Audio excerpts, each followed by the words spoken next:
What's up, everybody? Eric Hagstette, Inhabit Real Estate. Thanks for joining me for another Market Minute at Inhabit Real Estate. So we're in the heart of the fall market, and boy, let me tell you, it is busy out there. If you're with us in this fall market as a buyer or seller, I hope you're having great results because we're putting a lot of people in homes and we're selling homes, and it feels really good as we slip into the winter time. So we're very thankful and blessed for that. Now, fun fact that I pulled from Realtor.com and our good friend at Chicago Title, Wendy Thatcher. For you buyers out there, you've got some high hope coming in the near future. October 3rd through the 9th is, by way of Realtor.com statistics, the best week to purchase real estate in 2021. Let me run that by you again. The week of October 3rd through the 9th, by way of Realtor.com, is going to be your most favorable conditions to purchase a home in 2021. Is that the case in Portland? Who knows? But it's a little bit of good luck and good hope, so we'll take it. Now, let's get into today's topic. We talked about it last week. To me, it's hard to talk about, and for some of you, it's hard to talk about, but we're going to discover and really touch on a few different ways to look at our livability situation here in Portland, homelessness, crime, personal property crime, those types of things that are in our face. And so I want to get some stuff out there, and I want us to talk about it. Without talking about it, we won't make progress and we won't find solutions. So let's get down to it. I want to share with you really my journey as I look at this houseless crisis, humanitarian crisis that is right in our face here in Portland.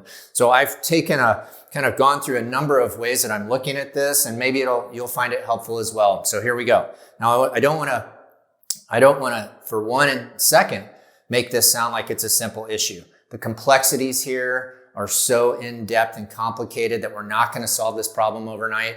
But for those of us who are here and we want change and we want to bring Portland to where it should be as a progressive leader in solving issues like this, environmentally, humanitarian crisis, housing, affordability, all of those things, we are primed to be a wonderful leader in tackling this problem. And I want to get everybody on board to help fight for a solution rather than looking around and shaking our heads at what we see in our face.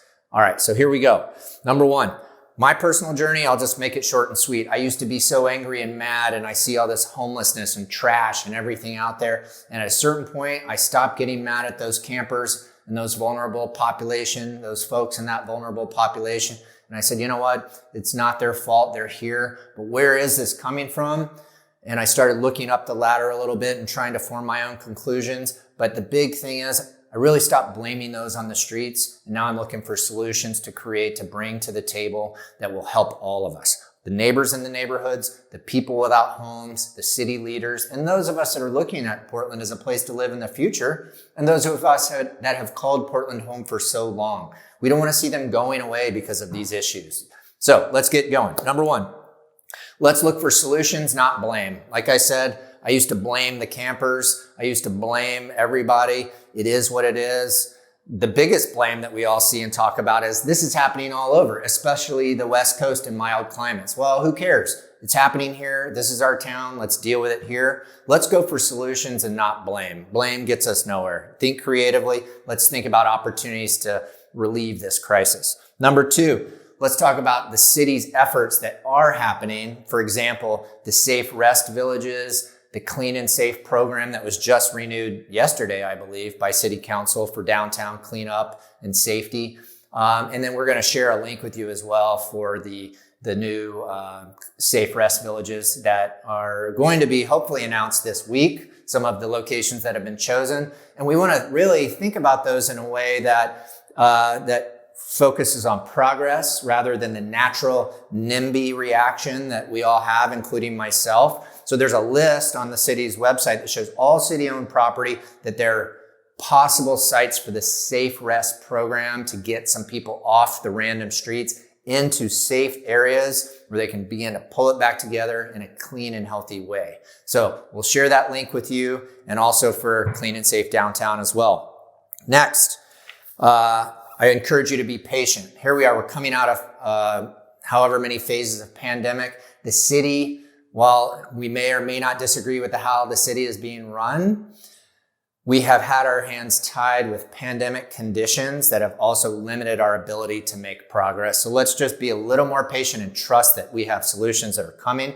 I encourage you to get involved, create your own cleanups, join in on other cleanup efforts, and get involved with city council, your neighborhood meetings, and get your voice heard. Create and suggest solutions. None of us know how to deal with this. Not even our city leaders, our officials, our mayor, our governor.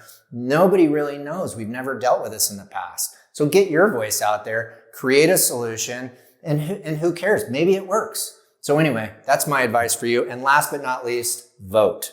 A lot of these systemic-like issues really come from our elected officials or are supported or not by our elected officials. So when it comes time to vote on our governor, our mayor, our district attorney, and those key official leaders that really have a lot of impact on these decisions, vote.